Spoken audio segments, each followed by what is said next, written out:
रमजान रमजान। अहले ईमान की है शान, अहले इस्लाम की है जान। आया जश्न मुसलमान, आया रमजान, आया रमजान। अऊज़ु बिल्लाहि मिनश शैतानिर रजीम, बिस्मिल्लाहिर रहमानिर रहीम। अलिफ लाम मीम ज़ालिकल किताबु ला रैब फ़ीह। सदक़ल्लाहुल अज़ीम व सदक़ रसूलुहुन नबियुल करीमुल अमीन। खैरुकुम मन तअल्लमल कुरआन व अल्लमह। सदक़ल्लाहुल अज़ीम। इन्नल्लाहा व मलाइकतहु युसल्लूना अलन नबी या अय्युहल्लज़ीना आमनू सल्लू अलैहि व सल्लिमू तस्लीमा। मोहतरम सामीन, आज का हमारा जो मौजू है वह है कुरान और साहबे कुरान। कि कुरान और साहबे कुरान का आपस में क्या लिंक्स हैं और कुरान पढ़ने वालों ने किस तरीके से अमल किया है कुरान पर और साहबे कुरान नबी मुस्तफ़ा सल्लल्लाहु अलैहि वसल्लम पर। मैं पहले बात कर चुका हूँ कि हमें कुरान मिला है तो मुस्तफ़ा के सदक़े से मिला है, हमें रमज़ान मिला है तो मुस्तफ़ा के सदक़े से मिला है, हमें रब रहमान मिला है तो मुस्तफ़ा के सदक़े से मिला है। तो हम कायनात के अंदर देखें, हमें ज़माने मिले तो मुस्तफ़ा के सदक़े से मिले। जब सारी चीज़ें मुस्तफ़ा के सदक़े से मिली हैं तो हमें उनके साथ लिंक जो करना है वो आका इमामुल अंबिया सल्लल्लाहु अलैहि वसल्लम की ज़ात मुबारका को करना है।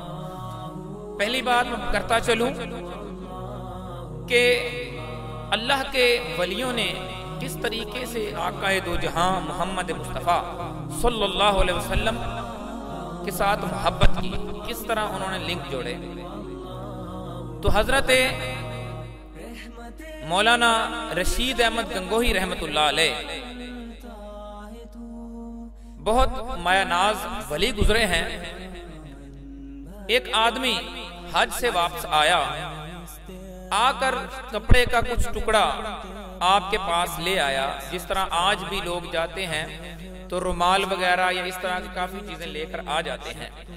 तो वो इंसान, वो शख्स आपके पास कपड़े का एक टुकड़ा लेकर आया और कहने लगा कि या हुजूर, ये आपके लिए तोहफा लेकर आया हूँ। मैं हज करने गया था तो मैंने कहा कि आपके लिए तोहफा लेता जाऊं। तो आपने उस कपड़े को जो है ना वो बोसो कनार करना शुरू कर दिया, बोसा लेना शुरू कर दिया, चूमना शुरू कर दिया। तो चूमते जा रहे हैं, चूमते जा रहे हैं, बार बार चूमते जा रहे हैं। तो जब चूम रहे हैं तो पास जो आपके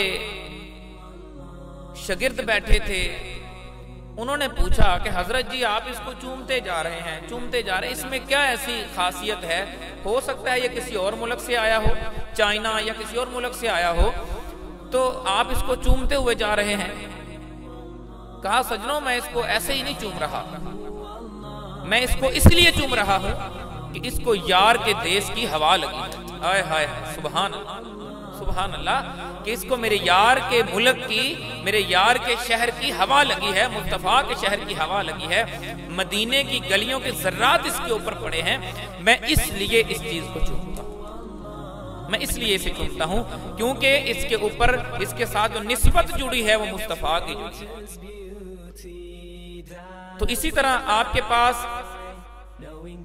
हजरत रशीद अहमद गंगोही, आपके पास एक शख्स आया, उसने कुछ चीजें जो है ना आपके पास लेकर आया। जिस तरह कि हम खजूरें लेकर आते हैं, वो खजूरें ही लेकर आया। जब वो खजूरें लेकर आपकी बारगाह में पेश हुआ तो कहने लगा हजरत जी आपके लिए 4 या 5 खजूरें लेकर आया हूं, तो इसको कबूल फरमा लीजिए। आपने उन खजूरों को पकड़ा और हाथों पे रखा और देखते जा रहे हैं, देखते जा रहे हैं, इतनी लज्जत के साथ, इतनी दिल फरेबी के साथ देख रहे हैं जैसे कायनात की कोई चीज मिल गई हो, ऐसी जैसे दुनिया के हीरे मिल गए हों या इस तरह की कोई ऐसी कायनात की नायाब चीज मिल गई हो। उस हीरों को देखकर, वो खजूरों को देखकर हीरे समझकर वो देख रहे हैं, बड़ी मोहब्बत से देख रहे हैं। तो पास खड़े हुए जो 2 साहबाब थे उन्होंने पूछा हजरत जी आप खजूरों को बड़े अच्छे तरीके से देख रहे हैं, खैरियत तो है? खैरियत है कि आप देखी जा रहे हैं, देखी जा रहे हैं, इतनी मोहब्बत के साथ खजूरों को देख रहे हैं। तो आपने कहा कि यार इन खजूरों के ना टुकड़े कर दे, पहले मेरे जो खानदान वाले हैं उनके नाम लिखो। जब नाम लिखे तो तकरीबन 40-50 के करीब जो है ना वो नाम लिख दिए गए। तो हजरत जी आपके खानदान में 50 लोग हैं, तो कहा जी इनके 50 टुकड़े कर दो। जब उन्होंने उन 4-5 खजूरों के 50 टुकड़े किए तो वो बिल्कुल जो है वो छोटे छोटे टुकड़े जो है ना बन गए। तो अब ताल्लुक देखना कि औलिया अल्लाह की सोच कहां जाती है और आम इंसान की सोच कहां जाती है। जब वो टुकड़े छोटे छोटे कट गए तो एक शख्स ने कहा कि हजरत जी, तो कहने लगा कि हजरत जी ये तो बहुत छोटे छोटे टुकड़े हैं, तो ये तो वैसे ही बंदे को दूसरे रिश्तेदारों को देते हुए शर्म आती है कि इतना छोटा सा खजूर का टुकड़ा जो है वो किसी रिश्तेदार को हम दे रहे हैं। तो आप जो हैं ये टुकड़े ना ही भेजें तो अच्छा है, इतना छोटे छोटे टुकड़े हैं। तो आपने बड़ा गुस्से का इजहार किया और आने वाले 2 या 3 माह तक उस शख्स से बात ही नहीं की, उस बंदे से बात ही नहीं की। वो शख्स बड़ा परेशान हुआ और आपकी खिदमत में आकर अर्ज किया कि या हजरत मैं बड़ा परेशान हूं कि कोई मुझसे गलती हो गई है, कोताही हो गई है कि आप मुझसे 3 माह से बात ही नहीं कर रहे। तो आपने फरमाया तुझे पता नहीं तुझसे कितनी बड़ी गलती हुई है। कहा कि या हुजूर कौन सी गलती हुई है। कहा जी आपने उस दिन कहा था कि खजूर के छोटे छोटे टुकड़े हैं, तो ये किसी को देंगे तो वो जो है ना उसके सामने तो हमारी बेइज्जती होगी। तो कहा हजरत जी मैंने गलत तो नहीं कहा था, टुकड़े तो वो छोटे छोटे ही थे। तो कहा कि तुझे क्या पता, कायनात के इमाम के शहर के टुकड़े हों और तू उन्हें छोटा कह दे। क्या बात, सुभान अल्लाह, सुभान अल्लाह। जहां से एक टुकड़ा किसी को मिल जाए तो दुनिया बदल जाया करती है। जहां से एक टुकड़ा किसी को मिल जाए तो कायनात के अंदर कुछ मांगने की तमन्ना ही नहीं रहती। जिसके एक टुकड़ा मिलने से इंसानों की झोलियां भर जाती हैं, तो उस टुकड़े को छोटा कह दिया। तूने मेरे महबूब के शहर के टुकड़े को छोटा कह दिया। ये तुमने सोच भी कैसे लिया कि हो मदीना शरीफ की, हो मक्का शरीफ की खजूर का टुकड़ा और तू उसको छोटा कह दे। ये मोहब्बत थी मेरे आका इमाम उल अंबिया सल्लल्लाहु अलैहि वसल्लम के उन औलिया अल्लाह की, उन अल्लाह के बंदों की ये मोहब्बत थी। तो आज हम क्या करते हैं, आज हम हमारे पास तो खजूरें हैं, हम तो वो मुकम्मल टुकड़ा भी किसी को देते हैं तो परेशान हो, लो जी खजूर का एक टुकड़ा दे दिया। इस चीज को आप देखा करें कि ये आया कहां से है, इस खजूर के टुकड़े की निस्बत कहां से जुड़ी हुई। ये निस्बत को सलाम अल्लाह के नबी करीम सल्लल्लाहु अलैहि वसल्लम ने इरशाद फरमाया, खैरुकुम मन तअल्लमल कुरआन व अल्लमहु। कायनात के इमाम ने फरमाया, कायनात के इमाम ने फरमाया, क्या फरमाया कि तुम सब में सबसे बेहतर वो है जो कुरान पढ़ता है और कुरान पढ़ाता है। ये नहीं फरमाया कि जो वजीर आजम है, ये नहीं फरमाया कि वो जनाब आपके चौधरी नंबरदार है, ये नहीं फरमाया कि बहुत बड़ा जो है वो कोई फकीह बंदा है, ये नहीं फरमाया कि जनाब वो इमरान खान है, ये नहीं बताया कि वो नवाज शरीफ है। इनके बारे में बात नहीं की, बात उसके बारे में की है कि जो कुरान पढ़ता है और कुरान पढ़ाता है। तुम सब में कायनात में बेहतर वो है जो कुरान पढ़ता है और कुरान पढ़ाता है, वो बेहतर है। तो सबसे पहले मैं कुरान का तज़किरा करने से पहले उस सैयदा का तज़किरा करना चाहूंगा कि जिनके लाल करबला के अंदर भी जाएं तो सर नेज़े पे होता है, तो कुरान की तलावत जारी रहती है। करबला में जाते हैं तो कुरान की तलावत जारी रहती है। हुसैन कहता है कि यजीद की अताअत में क्या रखा है। हुसैन कहता है यजीद की अताअत में क्या रखा है, मैंने तो सर दीन नाना पे कटा रखा है, मैंने तो सर दीन नाना पे कटा रखा है। अगला जो फिक्रा बोलूंगा वो कायनात के इमाम ने हमारे लिए बोला था, इमाम हुसैन ने हमारे लिए बोला था, आज के लोगों के लिए बोला था जिनको कुरान याद नहीं, जिन्होंने कुरान को पकड़ा अलमारियों की जीनत बना दिया, जिन्होंने कुरान को पकड़ा या कसम उठाने के लिए कुरान को उठाते हैं या अलमारियों में रखने के लिए बनाते हैं, इसलिए कुरान को खरीदते हैं। या कसम कुरान की, या कसम उठाने के लिए कुरान पकड़ते हैं या अलमारियों के लिए कुरान पकड़ते हैं। तो हमने अलमारियों की जीनत बना दिया कुरान को। तो इमाम हुसैन ने क्या कहा कि हुसैन कहता है यजीद की अताअत में क्या रखा है, मैंने तो सर दीन नाना पे कटा रखा है। और हुसैन ने हमें का पैगाम दिया कि दुनिया वालों, ए दुनिया वालों, कुरान पढ़ने की फुर्सत नहीं तुमको, दुनिया वालों कुरान पढ़ने की फुर्सत नहीं तुमको, मैंने तो ये नेज़े पे सुना रखा है, मैंने तो ये नेज़े पे सुना रखा है वो इमाम। तो मैं तज़किरा करना चाहूंगा जिगर गोशाए रसूल सैयदा ज़हरा बतूल,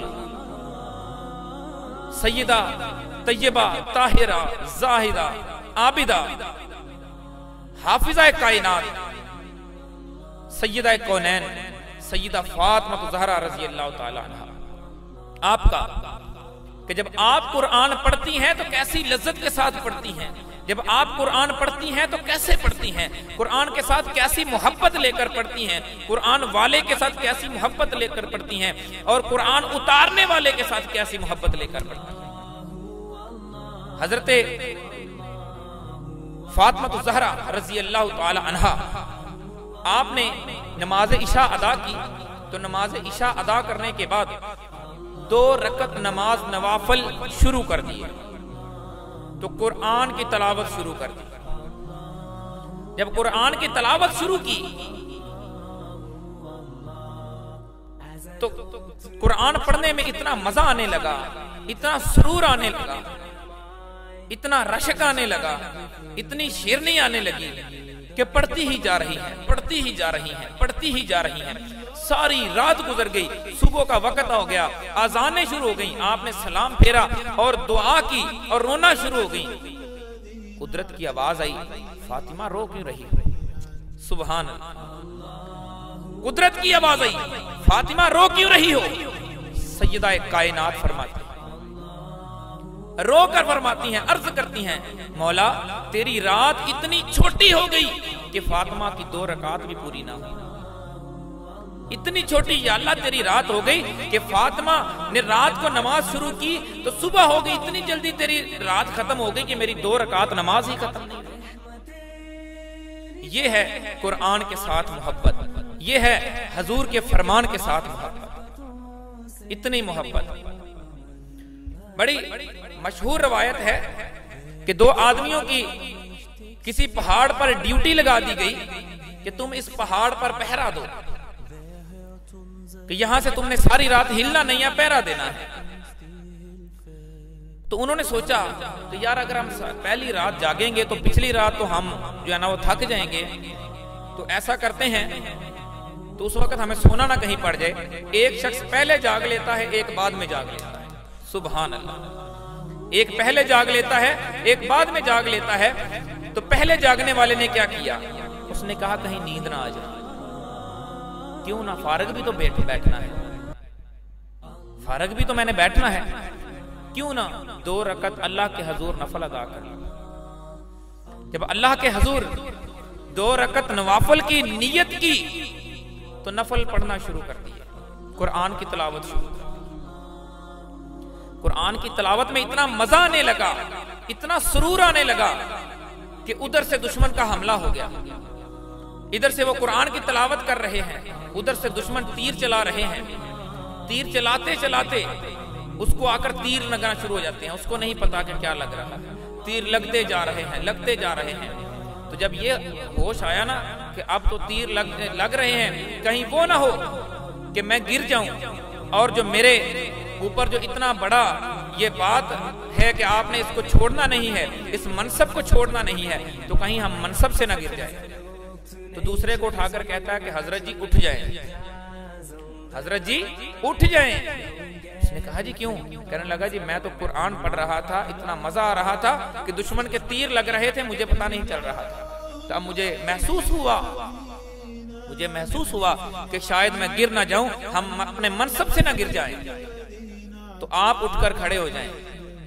तो इसीलिए मैं सारी रात पढ़ता रहा और अभी तक मेरी जो है वो कुरान की तिलावत खत्म नहीं हुई।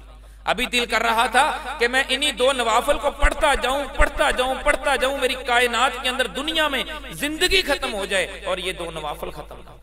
ये मोहब्बत होती है, ये अदब होता है, इसे इबादत कहते हैं कि इबादत में पता ही ना चले कि आपकी रूह कब्ज़ हो रही है, जिसे इबादत कहते हैं। अब मैं एक वाकया आपके सामने इमाम शाफी रहमतुल्लाह अलैह आपका बयान करता हूं। फरमाते हैं कि मैं मक्का मुकर्रमा से मदीना तैयबा गया, मुझे जाते हुए जो सवारी के ऊपर 16 दिन लगे। इमाम शाफी क्या फरमाते हैं कि मुझे मक्का से मदीना जाते हुए 16 दिन लगे, सवारी पर बैठा था तो मदीना पहुंचने से पहले मैंने 16 कुरान पाक खत्म कर लिए थे। सुभान अल्लाह, सुभान अल्लाह। इतनी इबादत और इतना शौक इबादत, ऐसे इबादत करते थे कि जैसे भूखा इंसान किसी फल की ख्वाहिश करता है, जैसे भूखा इंसान खाने की ख्वाहिश करता है। कई दिनों से भूखा इंसान जब खाने की ख्वाहिश करता है, वो खाता है और उसको सुरूर मिलता है। सुबह से रोजा रखने वाला शख्स शाम को जब अफ्तारी करता है, पानी पीता तो उसको सुरूर मिलता है। तो उन लोगों के लिए इबादत का ये सवाब था, ये चाशनी थी इबादत की। वो इबादत करते थे तो ये नहीं देखते थे कि क्या हो रहा है, उनको इतना मजा आता था इबादत में, उन्हें पता ही नहीं चलता था। तो जब मैं बात करूं कि हजरत अब्दुल कादिर जिलानी रहमतुल्लाह अलैह जब बात करते थे तो लोगों के जनाजे उठ जाया करते थे उस मजमे में से। ऐसी इबादत को इबादत कहते हैं। तो मैं दुआ करता हूं कि अल्लाह वहदहू ला शरीक हमें ऐसी ही इबादत करने की तौफीक नसीब फरमाए, हमें औलिया अल्लाह के नक्शे कदम पर चलने की तौफीक नसीब फरमाए, हमें रसूल, आले रसूल, असहाब रसूल के तरीका पर चलने की तौफीक नसीब फरमाए, और हमें रमजानुल मुबारक का ज्यादा से ज्यादा एहतराम करने की तौफीक नसीब फरमाए। आमीन सुम्मा आमीन। व आखिर दावाना अल्हम्दुलिल्लाहि रब्बिल आलमीन।